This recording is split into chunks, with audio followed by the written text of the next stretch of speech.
तब भी ये हमारे को यानी मोक्ष मार्ग में ये ही अनुकूल होंगे, बाकी दूसरे अनुकूल नहीं होंगे।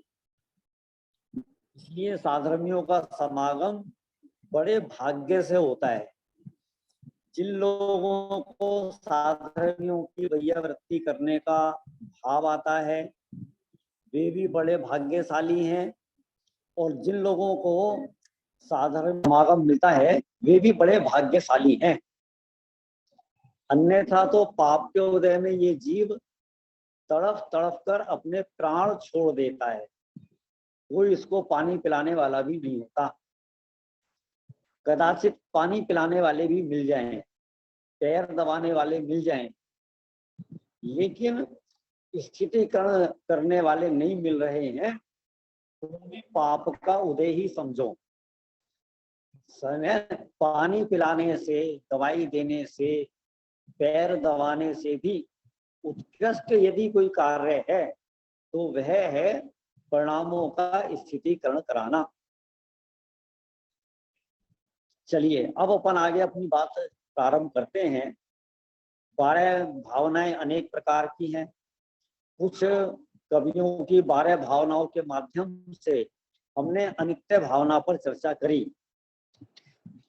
एक भावना हमारे सामने है, कवि श्री राम प्रसाद जैन।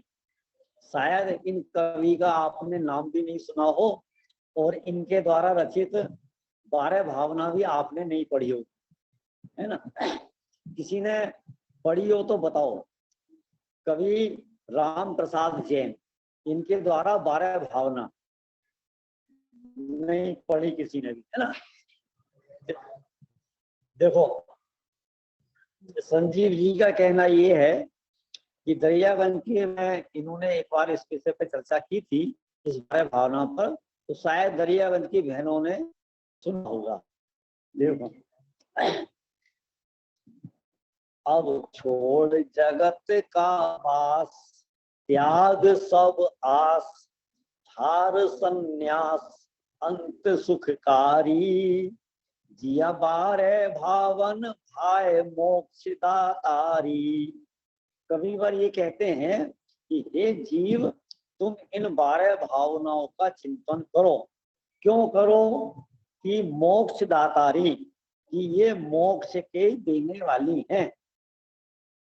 अब ये 12 भावनाएं का चिंतन कैसे करते हैं कि अब छोड़ जगत का वास, कि हे भाई कम से कम अब तो तू इस जगत को छोड़, ठीक है? माने तू संसार में कब तक रहेगा? अनादि काल से तू आज तक संसार में रहा। संसार में रहने का मतलब ये है कि अनंत दुख को सहना, अनंत दुखों में रहना। मानो कोई जीव यदि स्वर्ग की भी आस कर रहा है, तो काय की आस कर रहा है? कि जन्म मरण की आस कर रहा है। और जन्म मरण क्या है? जन्म मरण रोग है, जन्म मरण दुख है। इसलिए संसार की आस को छोड़, त्याग सब आस। फिर जगत की आशा को छोड़कर क्या करना है? तो अगली पंक्ति में कह रहे धार संन्यास। ख्याल में है ना? इससे क्या होगा कि अंत सुखकारी। संन्यास को धारण करने के लिए कवि प्रेरणा दे रहा है, जगत को छोड़ने की और संसार संन्यास को धारण करने की। आप नेटवर्क सही मिल रहा? अभी मैसेज आया है, आप लोगों को कोई प्रॉब्लम आ रही है क्या? मैसेज आया इस पे? हाँ भैया, आवाज साफ नहीं आ रही है। आपको प्रॉब्लम है? नहीं आ रही। क्या प्रॉब्लम आ रही है? आपकी आवाज कट रही है और वो वीडियो भी सही से नहीं आ रही। आवाज क्लियर नहीं आ रही है भैया। अच्छा, नेटवर्क तो नहीं आ रहे आपके सही से, आप किसी का कनेक्ट कर लीजिए। सही नहीं चला, आवाज कट रही है। हाँ जी, आवाज कट रही है।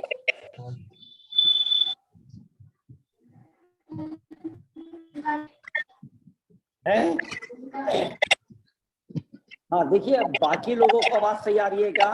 बाकी लोगों को बेटा लीड देना, लीड देना। नहीं आ रही। ये सही नहीं आ रही स्वाति है। तुम्हें आवाज सही आ रही है? आ रही है पर थोड़ा ब्रेक हो के आ रही है। ब्रेक हो रही है, कट रही है आवाज काफी।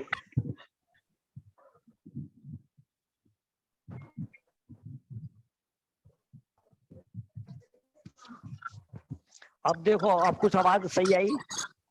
हाँ भैया थोड़ी सी ठीक आई है अभी। अभी थोड़ी सी ठीक आई है।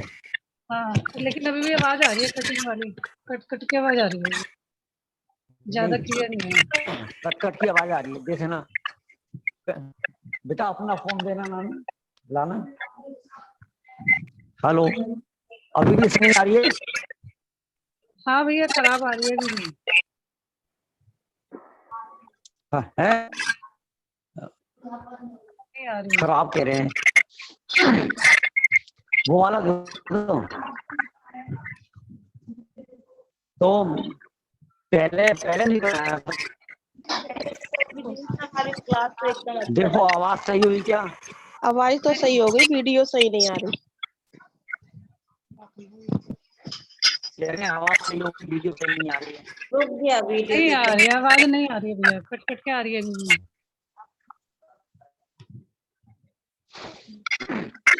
वो वाला मोबाइल दे दो फिर।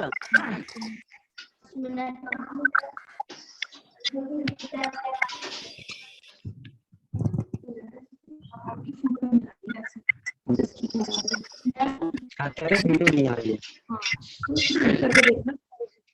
बेटा उससे कनेक्ट कर दो ना, उससे कनेक्ट कर दो। हाँ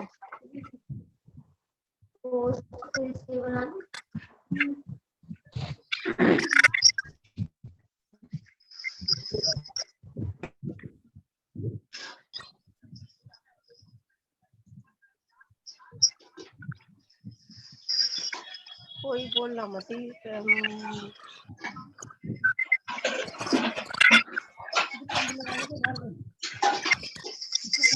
बाकी लोग स्पीकर ऑफ कर लो प्लीज।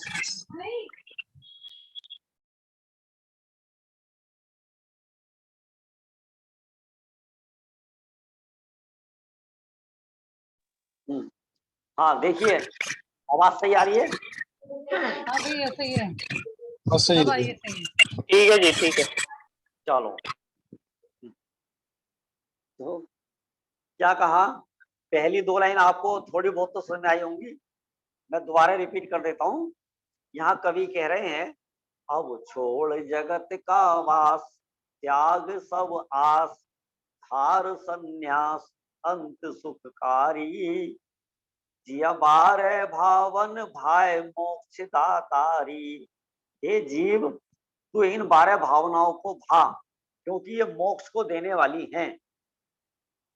इस प्रकार 12 भावनाओं को भाना है कि इस जगत का वास, इस जगत को का वास छोड़ और त्याग सब आस, सभी प्रकार की आशाओं को छोड़कर तू संन्यास धारण कर ले।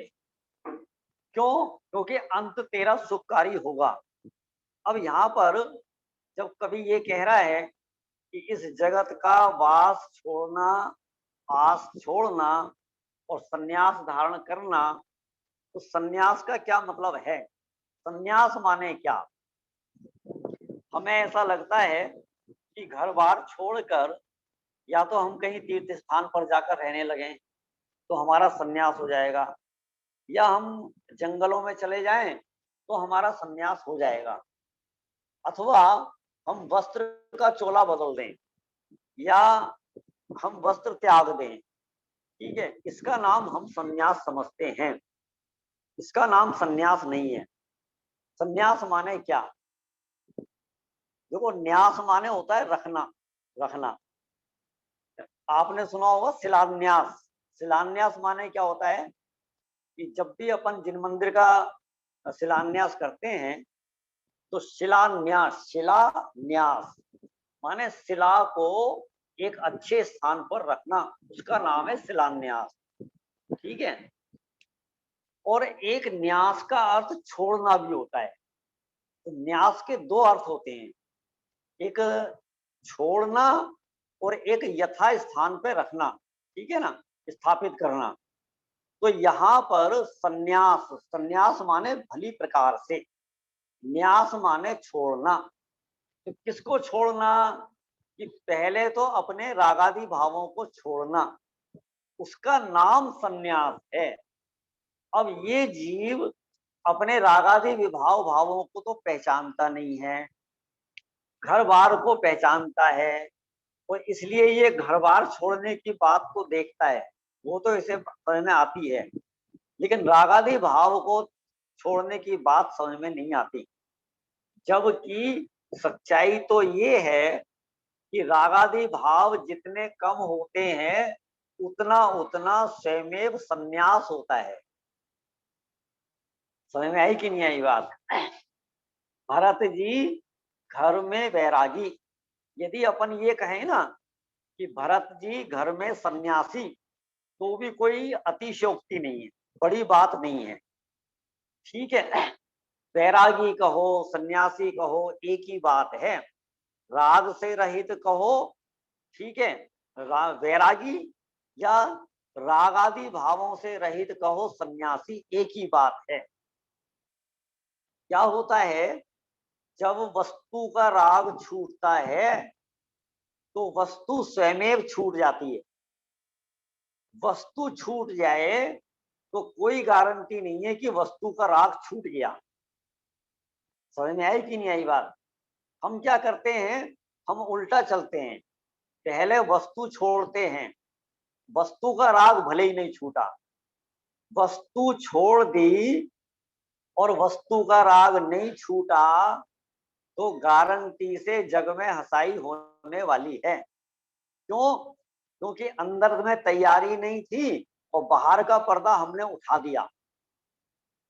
और यदि अंदर में धीरे धीरे हमने राग छोड़ा, वस्तुओं से और पदार्थ से, शरीर से, स्त्री पुत्रादि से, ठीक है, अपनी देह से, यदि हमारा राग छूट रहा है, ठीक है, तो मोक्ष मार्ग है।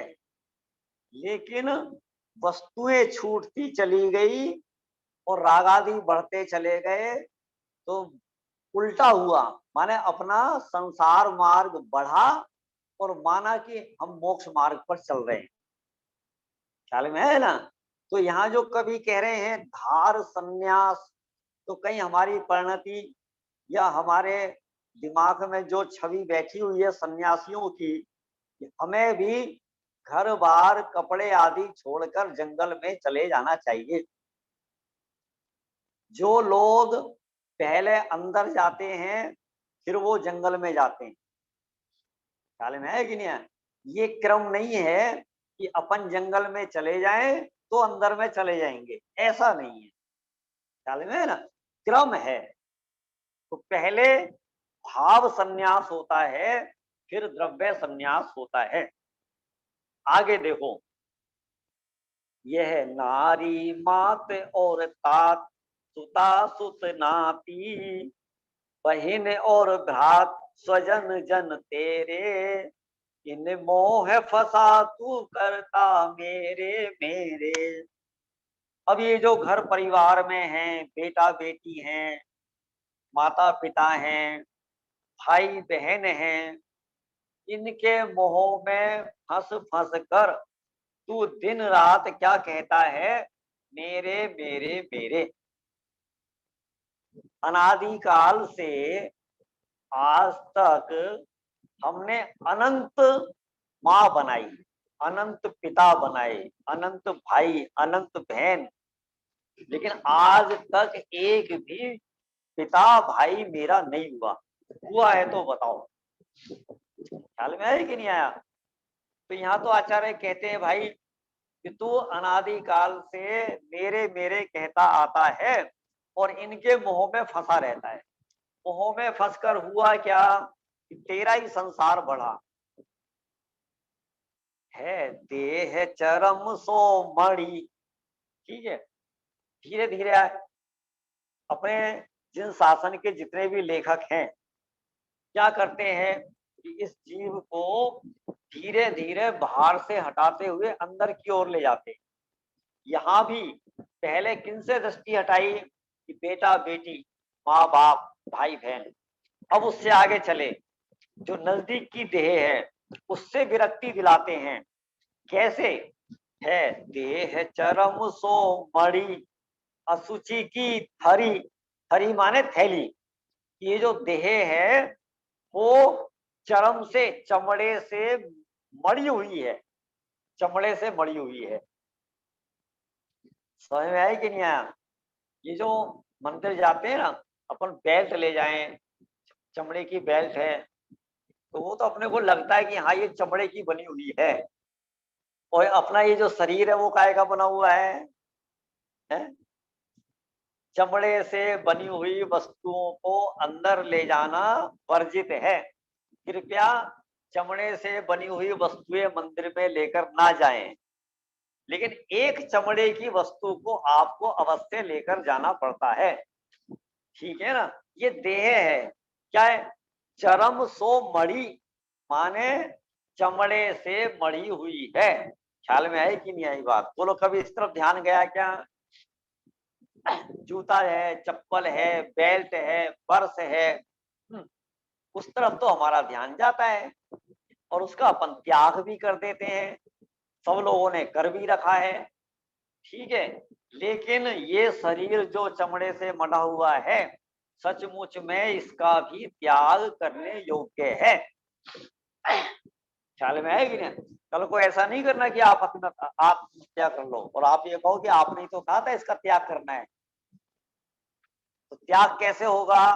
पहले इस देह का मोह छोड़ना है। इसका मोह छूटेगा तो ये देह सहज छूट जाएगी। ये मिलती काहे को है कि हम इसकी सेवा करते हैं, इसकी आओ भगत करते हैं, ठीक है, तो ये हमारे को मिलती है। यदि इसकी सेवा करना बंद कर देंगे तो ये नहीं मिलेगी। असुचि की थरी, ठीक है, असुचिता की थैली है। समझ में आ रहा है कि नहीं? फल रुधिर राग मल थैली की कस वसादी ते भैली। या ये कहें कि ये शरीर मल से भरा हुआ है, ऐसा, इसलिए असुचिता की थैली है। रहे नित घिरी रोग व्याधि से, कि हमेशा आदि व्याधि, ठीक है, रोगों की व्याधि से घिरी रहती है। यह जरत निरंतर, जरत माने ये निरंतर जरत है। जरत है माने निरंतर जीर्ण होती रहती है। एक कपड़ा है, हमने कपड़ा संदूक में रख दिया, भले कितना नया कपड़ा हो, आप यूज नहीं कर रहे हैं, लेकिन जैसे वो निरंतर जीर्ण शीर्ण होता रहता है, इसी प्रकार ये देह भी कितना ही अपन इसकी संभाल करें, कितना ही अपन इसको अच्छे अच्छे शैम्पू, साबुन, तेल, अच्छा खाना, अच्छा पीना, कितना ही कुछ कर लो तो भी जरत है। जरत है माने तो भी जीर्ण होने वाली है। जरा रूप आगी से, कि निरंतर ये जीर्ण हो रही है। कि काय से जीर्ण हो रही है? जरा माने बुढ़ापा, बुढ़ापे की अग्नि से, माने निरंतर इसका बुढ़ापा नजदीक आता है और बुढ़ापे की अग्नि से निरंतर जीर्ण शीर्ण होती है। चल बुध बुध वत तन जानो, धन इंद्र जालवत मानो, सुत भ्राता नारी वशानो, जिमी मेघ पटल बिनसानो। इस शरीर को कवि ने चल के बुध बुधे की उपमा दी है। ये शरीर कैसा है कि जल बुध बुधे के समान है। आप जल में बुलबुला देखो और ये चाहो, ये बुलबुला बड़ा प्यारा लग रहा है, बहुत सुंदर लग रहा है, ये ऐसे ही टिका रहे, वो टिका रहेगा या हमें अपनी मान्यता बदलनी पड़ेगी? वो तो टिकने वाला है नहीं। देखो आज हमारे सामने हैं, सैकड़ों उदाहरण। कल तो हमने देखा ही था, कल तो अच्छे से बात की थी, ठीक है, कल तो वो मंदिर आया ही था। अरे आज अचानक क्या हो गया? अभी वो पत्रकार गया है, ठीक है, तो टीवी पे हम समाचार देख रहे थे बारे में। कर लेगी, धीरे से बोलो। भैया आवाज आ रही है बीच में, अपना माइक ऑफ कर लो। तो वो जो पत्रकार गया उसका मित्र है, ठीक है, तो वो अगले दिन बताता है। कौन सी तारीख? 30 तारीख को गया, अभी गया है ना, जो जिस तारीख को भी गया है, ये नहीं वो सुबह 11 बजे गया है। पहले दिन उस मित्र ने रात को 9 बजे बात करी, रात को 9 बजे, और वो हॉस्पिटल के बेड से बोल रहा है कि मैं बिल्कुल ठीक हूं, मुझे कोई दिक्कत नहीं है। बताओ, रात को 11-12 बजे डॉक्टरों को कुछ ऐसा लगा शायद वेंटिलेशन की जरूरत पड़ सकती है। सुबह वेंटिलेटर पे गया और 11 बजे मृत्यु हो गई। इससे बड़ा जल बुद्ध का और उदाहरण क्या हो? समझ में आएगा? 8 दिन पहले एक व्यक्ति स्वस्थ है, और मैं अपने विद्वान की बात बताऊं, वो प्रवचन कर रहा है। 8 दिन में ये एक ऐसा खेल हुआ कि उसकी आयु पूरी हो गई। ठीक, तो क्या कह रहे हैं? जल बुध बुध वत तन जानो, माने इस शरीर को जल के बुध बुधे के समान जानो। और ये जो धन है ना, धन, तो इसको किसके समान? कि इंद्रजालवत मानो। इंद्रजाल माने जैसे ये आसमान में इंद्रधनुष बनता है, उसके समान मानो। सुत भ्राता नारी किसके समान है? मेघ पटल बिनसानो। जैसे आकाश में मेघ पटल देखते देखते विलीन हो जाता है, वैसे ही ये परिवार भी देखते देखते विलीन हो जाता है। ऐसा है अथिर जगत संबंध, अरे मति मंद बने क्यों अंध विषय भोगन में। क्या कह रहे हैं? अरे मति मंद, हे मंद मती, तू क्यों अंधा बना हुआ है? क्यों अंधा? माने जानबूझकर अंध बनत है आंखन बांधी पाटी। माने ये चला गया, वो चला गया, फलाना चला गया, मंत्री चला गया, फिल्म स्टार चला गया, पंडित जी चले गए, है ना, मैं भी चला जाऊंगा, ऐसा नहीं स्वीकारता। जानबूझकर अंध बनत है आंखन बांधी पाटी। माने ये अंधा बना हुआ है कि मेरा भी इसी तरह समय आ जाएगा, ऐसा विचार नहीं करता। ऐसा विचार करे तो इसको वैराग्य आवे, संसार का भय लगे। है? संसार का भय लगने के लिए भी संसार के स्वरूप को जानना आवश्यक है। छेघाला में 4 गतियों के दुखों का वर्णन किया पहली राल में। अब कोई ये कहे कि आप 4 गति के दुखों का वर्णन क्यों कर रहे हो?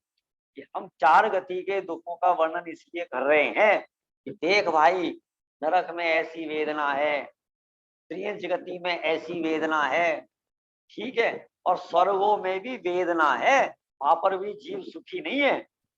तो इस 4 गतियों की वेदना को देखकर तुझे इससे वैराग्य आना चाहिए, ये हमारा प्रयोजन है।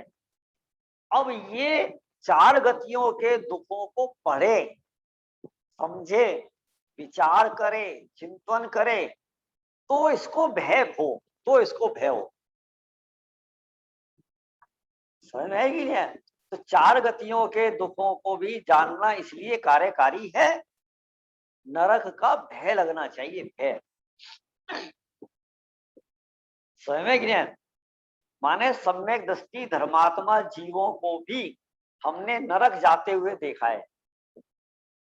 जब सम्यक कर्मों ने सम्यक दृष्टि धर्मात्माओं को भी नहीं छोड़ा, माने उनको भी नरक जाना पड़ा, तो फिर हमारी क्या विसात है। और ये जीव मरकर 3 समय में नरक चला गया और चौथे समय में इसके अनंत वेदना चालू हो जानी है। अनंत वेदना, अनंत वेदना समझ में है कि नहीं है। यहाँ एक रोग का उदय होता है तो ये आकुलित हो जाता है। नरकों में चौथे समय इस जीव को अनंत रोग एक साथ उदय में आ जाएंगे। अनंत रोग, सॉरी अनंत नहीं, असंख्यात रोग।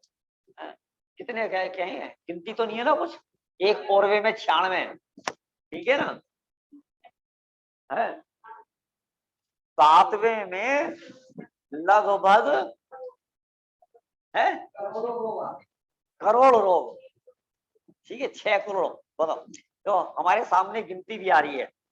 7वें नरक में एक साथ लगभग 6 करोड़ रोग उदय में आ जाते हैं। बताओ, कोई जीव 7वें नरक में जाए तो एक अंतर मुहूर्त में, माने 48 मिनट के अंदर अंदर वो जवान हो जाएगा, और जवान होने के बाद 6 करोड़ रोग एक साथ उदय में आ जाएंगे। यहाँ पर एक साथ यदि 4 रोग उदय में आ जाएं तो ये आत्महत्या कर ले। एक साथ कैंसर भी हो जाए, कोरोना भी हो जाए, ब्रेन हेमरेज भी हो जाए, ठीक है, ब्रेन ट्यूमर हो जाए, समझ में है कि नहीं है। 3-4 रोग होते हैं, कोड़ भी हो जाए, क्या होगा, आत्महत्या कर लेगा, गारंटी से आत्महत्या कर लेगा। लेकिन नरकों में आत्महत्या करने की फैसिलिटी नहीं है, वहां ये सुविधा नहीं है। समझ में है कि नहीं। तो जिसको संसार से भय लगेगा, गारंटी से वो संसार से बचने का उपाय भी करेगा। तो यहाँ ये कह रहे हैं, जानबूझकर अंध बनत है आंखन बांधी पाटी। ये जानबूझकर तू अंधा बना हुआ है। यह सदा रहे ना एक नाश हो छिन में, ये सदा रहने वाला नहीं है, एक क्षण में नष्ट होने वाला है। ताते आकुलता टार विकल परिहार स्वरूप विचार आत्महितकारी। माने जो ऊपर हमने इस संसार की अनित्यता दिखाई है, तो उसको देखकर तू आकुलता को छोड़।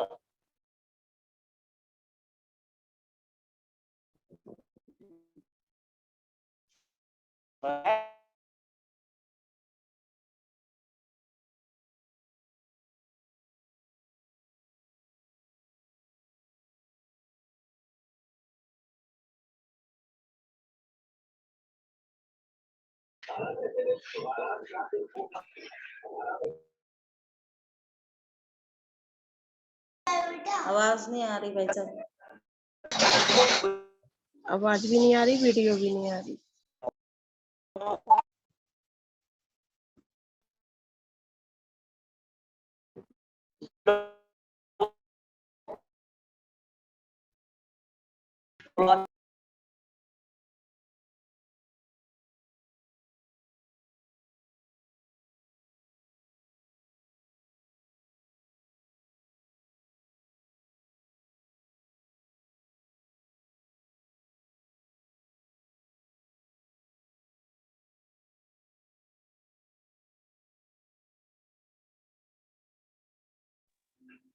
क्या हो गया, एकदम बंद कैसे होगी? देखिए फोन में क्यों नहीं आई? भैया आवाज नहीं आ रही। आवाज भी नहीं आ रही, वीडियो भी नहीं आ रही है।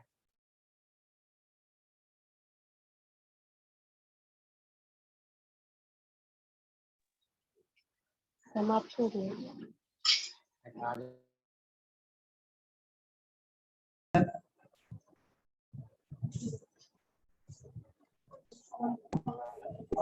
हेलो, अभी समाप्त नहीं हुआ है।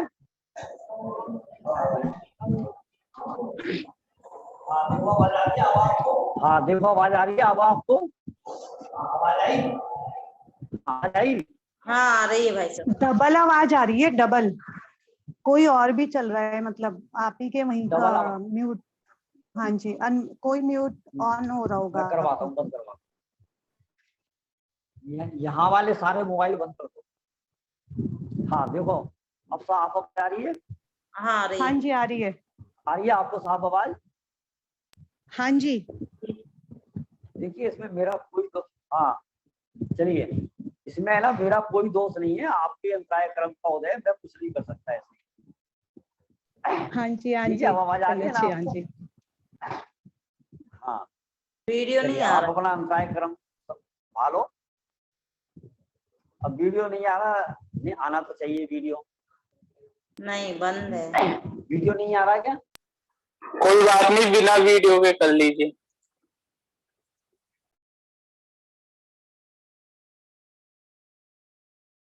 ये लो, ये मेरा, ये लो हमारे पास है। ऋषभ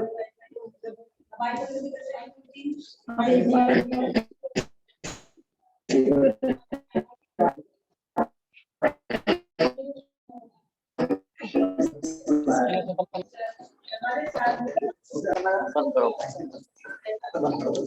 पैसे लगाया शाम को तो वीडियो भी आ गया। वीडियो।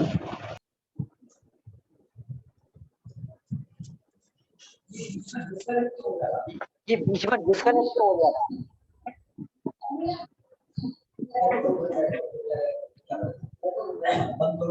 मेरा तो बंद है, मेरे में कोई नमाज आ रही है। मेरे को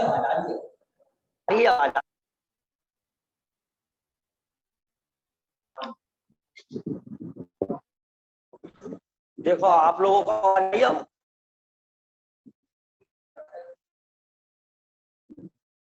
आप बताइए, आपको आवाज आ रही है? आवाज क्लियर नहीं है जी आपकी।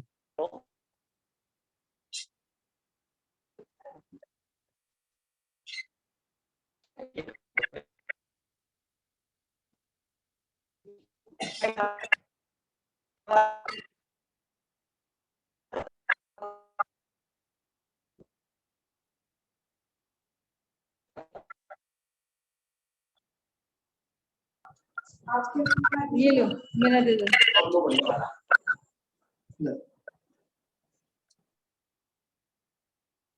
क्यों होता है इधर ऐसे?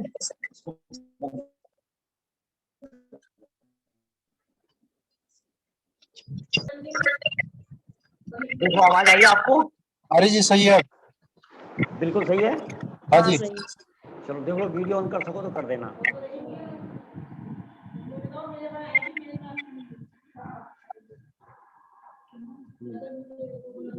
क्यों ऑन है भाई साहब आपका?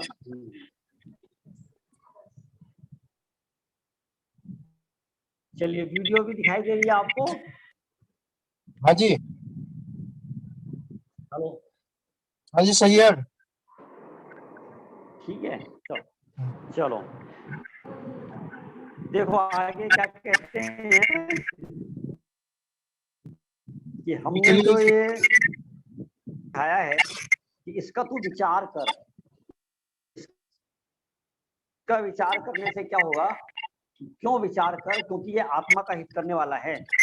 जिये 12 भावन भाए मोक्ष सुखकारी, कि हे जीव तू 12 भावनाओं को भा जो मोक्ष का सुख देने वाली हैं। एक 12 भावना बहुत अच्छी है, मैं उसे लूंगा तो नहीं, उसका अर्थ भी नहीं करूंगा, लेकिन आपसे ये जरूर कहूंगा कि एक बार आप इसको पढ़ना अवश्य है। एक कोई अज्ञात कवि हैं, उनकी 12 भावना बहुत अच्छी है। वो है ना का खा गा, इसके हिसाब से वो एक 12 भावना उन्होंने बताई है। जैसे कक्का कहता है करम तजी तू, ठीक है। खक्का कहता है ख्याल कर छोड़ पराई आस। गग्गा कहता है ज्ञान कर, घग्गा कहता है भोग ले, है ना। नन्ना कहता है नो कर्म। ऐसे ये 12 भावना है। तो इसको मैं नहीं ले रहा हूं, लेकिन ये आप इसको पढ़ना अवश्य, बहुत अच्छी आपको लगेगी।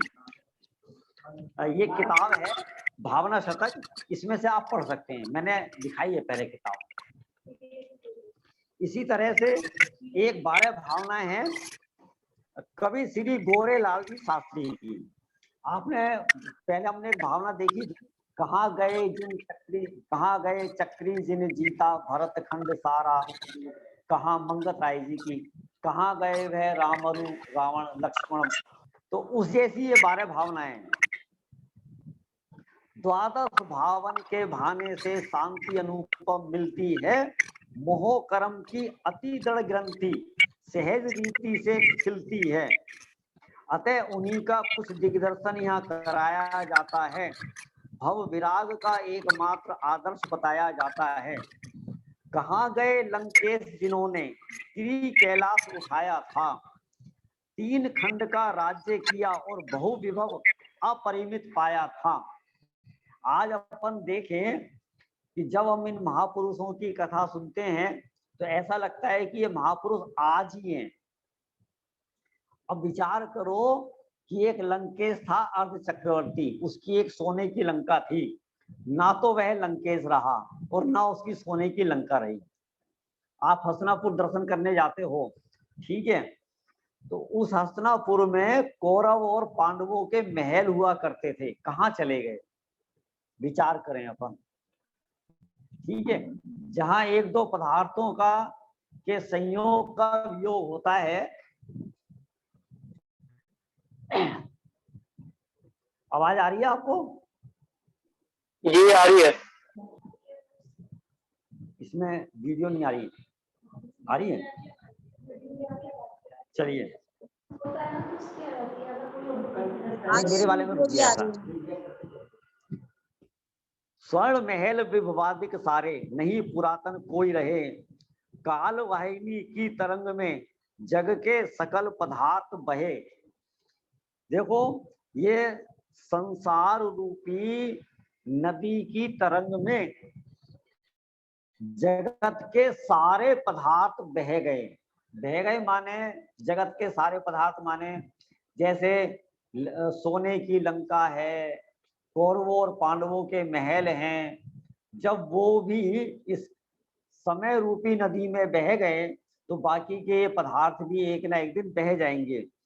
इस प्रकार से बहुत सारी भावनाएं हैं, लेकिन इन सब भावनाओं के बीच एक भावना बिल्कुल जुदी प्रकार की है, माने अलग प्रकार की है, और वो भावना है पंडित जयचंद जी छाबड़ा की।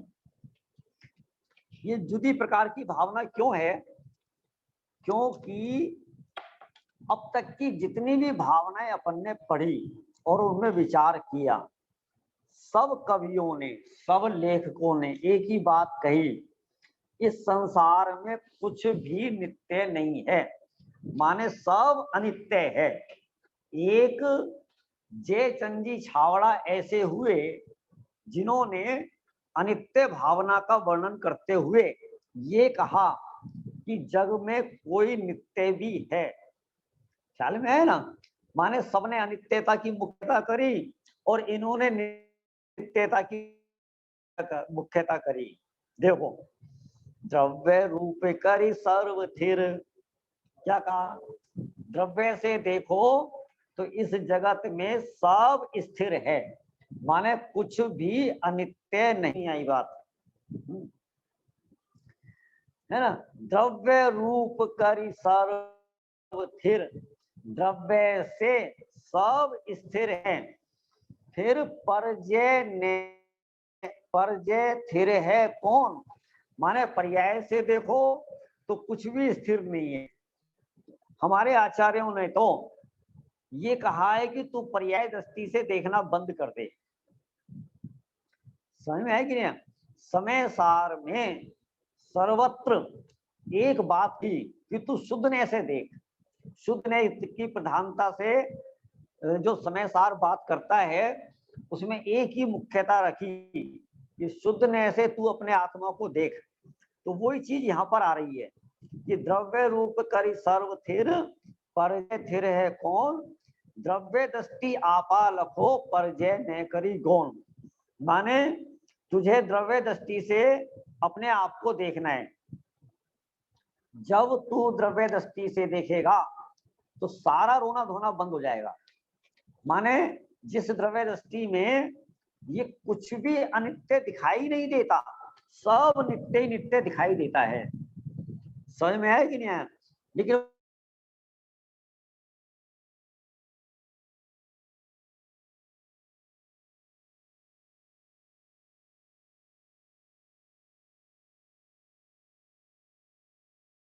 आवाज कट गई।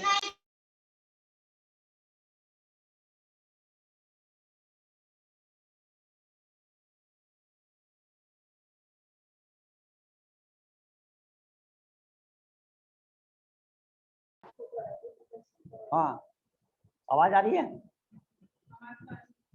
हाँ आ रही है। चलो, कल से अपन कोई व्यवस्था करेंगे। पता है क्या, बीच बीच में अपना चित्त भी विभक्त हो जाता है, जो फ्लो बनता है ना, ठीक है, जो अपन कहने वाले होते हैं वो भी कह नहीं पाते हैं। ये बहुत प्यारी भावना है, ठीक है ना। तो यहाँ पर कविवर ये कह रहे हैं कि सारी भावनाओं से अलग हटकर कि द्रव्य रूप से देखा जाए तो इस जगत में हमें कुछ भी अनित्य दिखाई नहीं देता। मैं इस संबंध में आचार्य कुंद कुंद की 14वीं और 15वीं गाथा भी याद करना चाहूंगा। वहां है ना, द्रव्य दृष्टि से देखने के लिए, यहाँ जैसे कहा जा रहा है ना कि द्रव्य दृष्टि आपा लखो, तो प्रश्न ये उठता है कि हम अपने आत्मा को द्रव्य दृष्टि से कैसे देखें। ये एक प्रश्न है और प्रश्न होना भी चाहिए। ये हमने पढ़ तो लिया कि द्रव्य दृष्टि आपा लखो, लेकिन द्रव्य दृष्टि से आत्मा को देखे कैसे? बोलो। मैं कहता हूँ चलो अभी मैंने आपको इशारा कर दिया, ठीक है, 14वीं 15वीं गाथा को आप गौण कर दो। यदि मैं ही आपसे पूछूं कि जयचंद जी छाबड़ा ये कह रहे हैं कि तुम अपने आप को द्रव्य दृष्टि से देखो, तो जगत आपको अनित्य दिखाई नहीं देगा, शरीर दिखाई नहीं देगा, ठीक है। तो प्रश्न ये होता है कि अपने आत्मा को द्रव्य दृष्टि से कैसे देखें? बोलो, कोई इसका उत्तर दे सकता है? हमारे बीच कुछ स्वाध्यायी लोग हैं, जैसे बालान टीवी है, ठीक है ना, और सुधा भाभी जी हैं, अमिता जी हैं, ये सब मुझे स्वाध्यायी दिखते हैं। क्या कोई जगह बता सकता है? देखो, इसका उत्तर है ना, समय सार की 14वीं 15वीं गाथा में दिया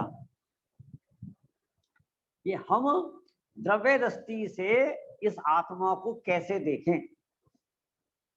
14वीं गाथा से पहले ये कहा कि तू इस आत्मा को शुद्धने से जान, शुद्धने से जान। तो इस आत्मा को शुद्धने से जान या द्रव्य दृष्टि से देख, एक ही बात है, ठीक है ना। जितना मैं अपने शब्दों में समझा पाऊंगा वो तो ठीक है, लेकिन आप है ना इन दो गाथाओं का बड़ी गहराई से अध्ययन करना। माने इन दो गाथाओं में दो बातें हाईलाइट हो रही हैं। एक तो क्या है कि इस जीव ने अनादि काल से पर्याय दृष्टि से देखा, द्रव्य दृष्टि से नहीं देखा। एक बात तो ये। दूसरी बात ये कि हमें इस आत्मा को द्रव्य दृष्टि से कैसे देखना है। बात समझ में आई कि नहीं आई? यहां तक देखो, उदाहरण तो बहुत सारे हैं, ठीक है ना। ये 14वीं 15वीं गाथा में भी ये उदाहरण आया है, उसकी क्रम से चर्चा तो मैं बाद में करूंगा। द्रव्य दृष्टि से देखने का मतलब क्या और पर्याय दृष्टि से देखने का मतलब क्या। एक मिट्टी का डला है, मिट्टी का डला, बहुत बड़ा मिट्टी का डला है, ठीक है ना। मान लो 100 किलो का एक मिट्टी का डला है। उस 100 किलो के मिट्टी के डले में से हमने एक बनाया घड़ा, एक बनाई सुराई, एक बनाया कुल्हड़, एक बनाया सकोरा, ठीक है। यहां तक समझ में आया दृष्टांत? अब यदि इन पर्यायों के समीप जाकर देखें तो आपको 4 चीज दिखाई देंगी, ठीक है, 4 चीज। तो 4 क्या क्या है? एक घड़ा है, एक सुराही है, एक कुल्हड़ है और एक सकोरा है, ठीक है। अच्छा, अब ये 4 चीज पर्याय हैं। 4 क्या है? ये पर्याय है, ठीक है। आप किसी से भी पूछो कि ये क्या है, तो वो उत्तर देगा ये घड़ा है, ये सुराही है, ये सकोरा है, ठीक है। इसका नाम है पर्याय दृष्टि। लेकिन मिट्टी के ढेले के एंगल से अपन देखें, मिट्टी के ढेले की दृष्टि से देखें, तो वो 4 हैं कि 1 हैं? देखो, एक है, क्योंकि वो सब मिट्टी से ही बने हैं। समझ में आएगी क्या? माने मिट्टी के ढेले के स्वभाव के समीप जाकर देखते हो, उसका नाम है द्रव्य दृष्टि। अच्छा, अब जो व्यक्ति घड़े को देख रहा है, तो उसका सारा की सारा पुरुषार्थ, प्रयास, ठीक है, कहाँ रहेगा कि घड़ा टूट ना जाए, घड़ा टूट ना जाए। वो घड़े की संभाल करेगा, घड़ा फूट ना जाए, घड़ा फूट ना जाए, ये घड़ा ऐसे ही बना रहे। माने उस घड़े को चमकाएगा भी, है ना, कलाकारी भी करवाना चाहेगा। और जो व्यक्ति मिट्टी को देख रहा है, मिट्टी का ढले को देख रहा है, तो उसे घड़े को सुरक्षित करने का भाव आएगा? घड़ा टूट ना जाए, घड़ा टूट ना जाए, बिल्कुल नहीं आएगा, क्योंकि उसकी दृष्टि कहां पर है? द्रव्य पर। घड़ा टूट ना जाए, ठीक है, उसकी दृष्टि कहां पर है? घड़े की संभाल कौन कर रहा है? जो पर्याय को देख रहा है। ऐसे ही जिसकी दृष्टि पर्याय पर है, माने ये शरीर है, ये मनुष्य है, ये स्त्री है, ये पुरुष है, ये देव है, ये नारकी है, यदि तू इन पर्यायों को देखता रहेगा तो तेरी पर्याय दृष्टि है। और इन पर्यायों के पीछे जो इनमें कॉमन है, माने घड़े में, सुराही में, कुल्हड़ में, इन सब में कॉमन है, इसी प्रकार से नरक आदि पर्यायों में जो कॉमन है, इन सब पर्यायों के बीच रहने वाला जो शुद्धात्मा है, वो एक जैसा स्थिर तत्व है। उसको देखना, उसका नाम है द्रव्य दृष्टि। तो यहाँ पर जयचंद जी छावड़ा ये कह रहे हैं कि द्रव्य दृष्टि आपा लखो परजय न करी गौण, कि पर्याय न को गौण करके द्रव्य दृष्टि से तुम अपने शुद्धात्मा को देखो। बात समझ में आई कि नहीं आई? ये एक उदाहरण है, एक उदाहरण है। वहां पर आचार्य ने ये कहा कि ये जीव अनादि काल से इस आत्मा को कर्मों से बंधा हुआ देखता है, फिर अन्य अन्य देखता है, अन्य अन्य माने अलग अलग प्रकार से, ठीक है, फिर विशेष माने भेद सहित देखता है, ठीक है, और मोहादि से संयुक्त देखता है। तो इस प्रकार से देखता आया है, इसका नाम पर्याय दृष्टि है। वहां 5 बोल लिए हैं 14वीं 15वीं गाथा में, अबद्ध, स्पष्ट, अनन्य, अविशेष, असंयुक्त और नियत, ऐसे 5 बोल लिए हैं। तो अबद्ध, स्पष्ट, असंयुक्त, नियत, अविशेष, इसका नाम है द्रव्य दृष्टि। और इनका उल्टा कर दो, बद्ध है, अन्य अन्य है, अनियत है, विशेष है, इसका नाम है पर्याय दृष्टि। माने ये जो मैंने आपके सामने विषय खड़ा किया है 5 बोल वाला, समय सार की 14वीं 15वीं गाथा के आधार से मैं आपके सामने इस विषय को एकदम स्पष्ट करना चाहूंगा, ठीक है। क्यों करना चाहूंगा? क्योंकि अभी जो 4-5 दिन में हमने चर्चा करी है वो सारी पर्याय दृष्टि से करी है। पर्याय दृष्टि से माने कि इस जगत में कुछ भी नित्य नहीं है, जो नित्य नहीं है वो पर्याय है, और जो नित्य है वो द्रव्य है। और हमने अनादिकाल से आज तक पर्याय को देखा है। पर्याय को देखते देखते देखते अनंत संसार बीत गया। एक बार यदि इस जीव ने द्रव्य दृष्टि कर ली और द्रव्य दृष्टि से अपने शुद्धात्मा को देख लिया, सही मायने में तो जो आचार्य कुंद की 12 भावनाएं है ना, आचार्य कुंद की भी 12 भावनाएं हैं, ठीक है, उसकी एक अलग किताब है। तो उसमें तो बहुत अच्छे अच्छे पॉइंट हैं। वैसे वहां तो ये कहा है, वार्षानुपेक्षा नाम की किताब है, उसमें एक लाइन बहुत प्यारी आई है, बहुत बढ़िया,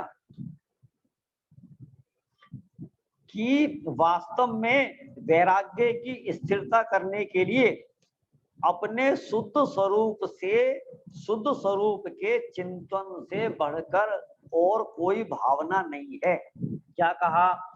अपने शुद्ध स्वरूप के चिंतन से बढ़कर बाकी और कोई भावना नहीं है।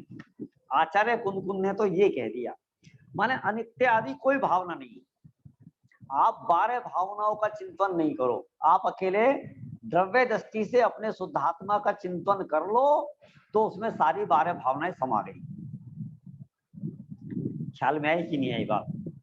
माने जयचंद जी छावड़ा जो बात कह रहे हैं, बड़ी मार्मिक कह रहे हैं, बड़ी गंभीर कह रहे हैं, बड़ी गहराई से कह रहे हैं। वो ये जो कह रहे हैं, द्रव्य दृष्टि आपा लोको परिचय न करी गौण, ये हम, हे जयचंद जी छावड़ा, हम द्रव्य दृष्टि से अपने शुद्धात्मा को कैसे लखें और पर्याय दृष्टि को कैसे गौण करें, इसका यदि उत्तर चाहिए तो 14-15 नंबर की गाथा है। तो इस 14-15 नंबर की गाथा के आधार से हम कल चर्चा करेंगे, ठीक है ना। चर्चा कोई भी है, सारी वैराग्य को उत्पन्न करने वाली है।